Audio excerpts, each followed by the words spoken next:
देख लीजिए और काफ़ी सारी बातें आपको इन अविनाश के बारे में या फिर ईशा के बारे में से पता चली है कि किस तरह से पीठ पीछे आपकी बातें होती है। मेरा सवाल ये है विवेन आपसे कि जब नूरान आई थी कन्फेशन रूम में, आपको बहुत सारी बातें उन्होंने बताई आपकी गेम को लेकर, तो जब आप उसके नेक्स्ट डे जाकर करण और शिल्पा को नॉमिनेट करते ताकि उन्होंने उनको लेकर भी कुछ चीजें गई, लेकिन उन्होंने अविनाश और ईशा के बारे में भी कहा कि कहीं ना कहीं ट्रस्टवर्थी नहीं है, तो उसके बावजूद आपने ये क्यों चुना कि आपको गेम में आगे जाने के लिए इनके साथ ही आगे बढ़ना है? मतलब ये चीज हम नहीं समझ पाए। मेरा ये मानना है कि मेरा जो टाइम स्पेंड और अंडरस्टैंडिंग जो थी ईशा और अविनाश के साथ, स्पेशली अविनाश के साथ, मेरी ना अविनाश के साथ काफी तरह से कुछ चीजों के लिए बहुत ज्यादा क्लैरिटी थी, जो यहाँ से कंफ्यूजन था और जो यहाँ से मुझे इसको तो साइड करो, इसको मुझे मतलब ही नहीं था। तो शिल्पा जी के लिए, क्योंकि ना शिल्पा जी की कुछ चीजें मुझे खटक गई थी और जो चीजें मुझे खटकी मैंने उन पर रिएक्ट करा और उनसे जाके कंसल्ट करा।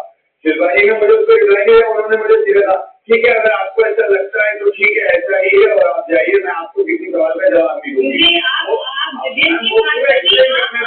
की बातें बोल रहे थे और मुझे नहीं पता आपको कैसे मालूम है अविनाश की बात?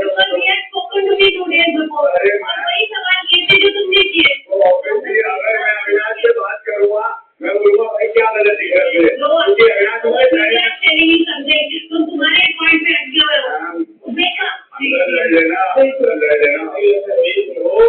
मुझे मेरा अविनाश और ईशा के साथ में एक जो रिलेशन रहा है हमेशा से, वो थोड़ा क्लियर रहा है काफी हद तक एज कम्पेयर टू यहाँ पे, तो मेरा उनकी तरफ ट्रस्ट फैक्टर हमेशा से ज्यादा रहा है। नमस्कार, मैं हूँ सरिता सिंह से। ईशा, आप अविनाश, विवियन और रजत के कॉम्बो फ्लाइट पर सवार होकर और एक अगर मैं तो कनेक्टिंग फ्लाइट लेकर फिनाले में आप बैठी हैं। ईशा का लाडली ऑफ बिग बॉस बनने आई थी मगर कहानी में यहाँ पर कुछ और ही नजर आ रही है। ये रिश्तों का शो है, बार बार कहते हैं, सबसे इम्पोर्टेंट रिश्ते क्या होते हैं? प्यार, सामने लूंगी, दोस्ती, विवियन, दुश्मनी करण और भाईचारा, तो इट्स कॉन्ट्रोवर्शियल रजत। ये रिश्ते आपने बना क्या? एक तो आपकी बात है यार, चारों से चारों सबसे स्ट्रॉन्गेस्ट है और चारों से चारों फाइनेस्ट है। क्या जेन्युइन रिश्ता बनाया आपने, आपका एकदम रियल रिश्ता है, चारों लोगों ने मस्त रिश्ता बनाया, बिना सोचे समझे बनाया और बहुत ऑर्गेनिक रिश्ता बनाया आपने। अविनाश के मास्टर स्ट्रोक कल विवियन को टास्क के दौरान उसके अंदर को कुछ माइंड क्रिएट किया कि उसके अंदर का जो एग्रेशन था वो निकाला, एक मास्टर स्ट्रोक था आप लोग का। और टाइम बताऊंगी स्टैंडिंग ओवेशन नहीं दे पाएंगे क्योंकि कैमरास है, और हाँ राउंड ऑफ अप्लॉज होना चाहिए कि आप लोगों ने वो कर दिया है जो कोई और नहीं कर पाया, आपने एग्रेशन निकाला विवेक का। तो ईशा द लाडली आखिर कैसे एविल ईशा द मैनिपुलेशन वाली चुगली दीदी कैसे बन गई, क्यों बन गई? लाडली क्या होता है और ये क्या होता है, आप ही बताइए। लाडली मुझे बिग बॉस को बनाया ही, वो तो मैं कोशिश कर रही थी अभी तो शूटिंग से कॉल पे करण जी ने जो मेरे लिए एक मैं जा रही थी नेगेटिव जोन में, मुझे जब उससे लेसन मिला मैंने उसको बिल्कुल कट ऑफ कर दिया। मैं बिल्कुल अभी कुछ भी नेगेटिव नहीं होती, इनफैक्ट मेरी उनकी सोच तो काफी पॉजिटिव भी हो गई है। सर वो बताइए कि उन्होंने जो रिश्ता बनाया उसमें मैं बोल रही हूँ कि हाँ वो बहुत ऑर्गेनिकली बनाया और मैं वो बात दिल से जानती हूँ, उसमें कोई भी गेम प्लान नहीं था, बिल्कुल भी नहीं था। ये तो एक सबसे विरोध हो चुकी होती है। अगर बिग बॉस का अप्रॉच उसमें कोई टेस्ट करवाना तो अविनाश उसमें पहुंच जाएगा। अपना नंबर शेयर करना, हम लोग को भी जरूरत पड़ेगी क्योंकि बहुत आप रटा मार के आए हो।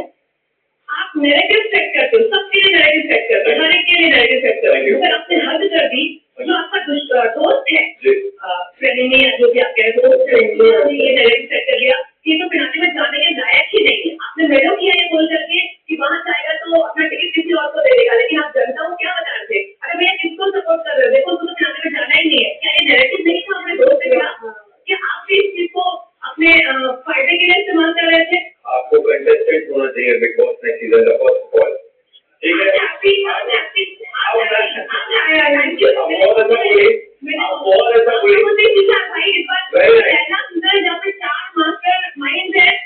एक आध मास्टर ब्राइंड है, बहुत सारे और 21 सेक्टर है, तो ये बहुत ही बहुत अच्छा बनी। मैं आपको एक्सप्लेन करता हूँ। आपके ह्यूमन है दोनों ह्यूमन है, गुस्सा आता है, किसी चीज को उबाल लीजिएगा, राइट? देखिए अगर गुस्से में की बात को आप नैरेटिव लेती है, इस शो में गुस्सा आप जो बोल रहे हो सब बात का सब मतलब निकाला जाता है। आप निकालिए ना, कोई टेंशन नहीं। बाकी मेरा इवेंट पता है ना कैसे बोला, आप निकालिए, आप देखो तो देखिए एंजॉय करेंगे बिल्कुल मैं तो कह रहा हूँ एंजॉय कर रहे हैं वही एंजॉय भी करते हुए कर रहे हैं। मैं बोल रहा हूँ आपको नैरेटिव लगा आपको स्मार्ट स्मार्ट मानो नहीं बात कर रहे हैं आप उनके दोस्त हैं तो बाद में बात करेंगे, शो खत्म होने के 1 महीने बाद हम जरूर बात करेंगे। और अविनाश का नंबर हमसे तो शेयर कर देना भैया, हमें जरूरत पड़ेगी। अविनाश आपसे एक पैर लग चुका है आपको, जिससे सब अपनी ओपिनियन दे रहे हैं। चाहत की मम्मी ने बोला कि बहुत सही कहा है, चाहत के साथ भी फ्लर्ट किया था, इस टैग को कैसे हटाएंगे आप? मेरे साथ यहाँ पे बहुत सारी लड़कियां थी जो 100 दिन तक थी, ठीक है, उन्होंने आपको बहुत क्लियरली बोला होगा कि ये 100 दिन से हमारे साथ जैसा बिहेव कर रहा है हमको पता है ये क्या है, हम सारे घर वाले नहीं मानते। आगे कुछ नहीं होगा पर ये नहीं है यहाँ पे सबकी यूनिटी नहीं है। Avinash is a good boy. Vivek, अगला सवाल मेरा आपसे ही है। मैं आपको बहुत सालों से जानती हूँ और आपकी पर्सनल लाइफ हमेशा प्राइवेट रही है, लेकिन बिग बॉस में आने के बाद बहुत सारी चीजें बाहर आई हैं, बहुत अलग अलग तरह की बातें जो मैं जानती हूँ कि विवेक को पसंद नहीं आती है। तो थोड़ा बहुत तो मुझे ग्रेट फील होगा कि मैं ऐसा पर्सनल लाइफ लाइमलाइट में आ रही हूँ, लोग बात कर रहे हैं अलग अलग तरह की। देखिए पहले जब मेरी पर्सनल लाइफ का कोई हिस्सा सामने नहीं था तब भी लोग बोलते थे, अब कुछ एक हिस्सा सामने है अब भी लोग बोलते हैं। और रही मेरे फेथ एंड बिलीफ की तो वो तो मैंने क्लियरली सामने स्टेटमेंट दिया है। अब रही बात ओपिनियन की तो देखिए लाइफ मेरे पास, ओपिनियन तुम्हारी, वो अपने पास। करण आपसे शुरुआत करते हैं, सबके जो सो कॉल्ड पॉपुलर लाडले आप।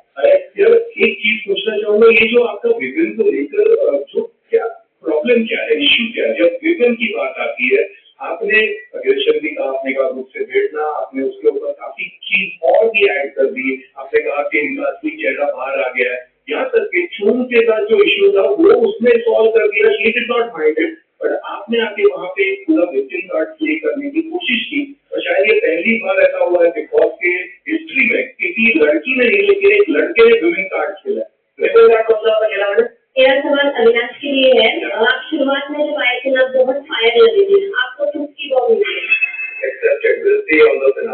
जैसे आपने कहा कि जो भी कुछ चीजें हुई आपकी लाइफ में आपके ऊपर डाला गया है वो सब ब्लेम, और शायद आप उसमें दोषी नहीं है। वो सारी चीजें ना आपके एक्शन जो आप यहाँ पर करते आए हैं उसके साथ बिल्कुल मैच नहीं होती। बार बार लोगों के कानों में घुस के धमकियां दी है, और अगर आप जीतते हैं तो क्या ये सोसाइटी के लिए गलत मैसेज नहीं जाएगा कि एक ऐसा इंसान विनर बन रहा है?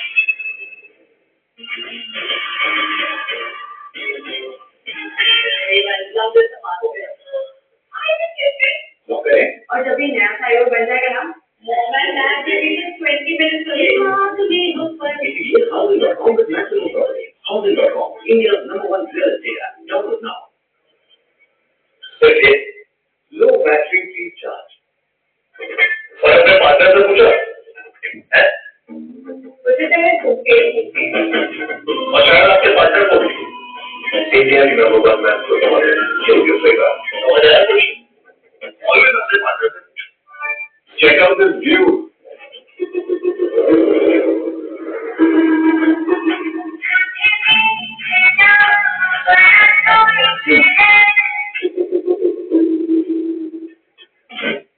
लो बैटरी फ्री चार्ज।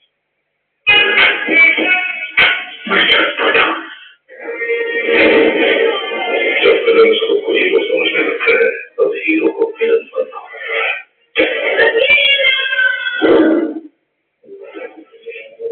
नए साल का साल के सबसे बड़े फिनाले के साथ आपके फेवरेट कंटेस्टेंट और स्टार्स आपको मिलेंगे 19 जनवरी की रात। बिग बॉस ग्रैंड फिनाले होने वाला है लो बैटरी फ्री चार्ज। कलर्स और जियो सिनेमा पर देखिए बिग बॉस का ग्रैंड फिनाले 19 जनवरी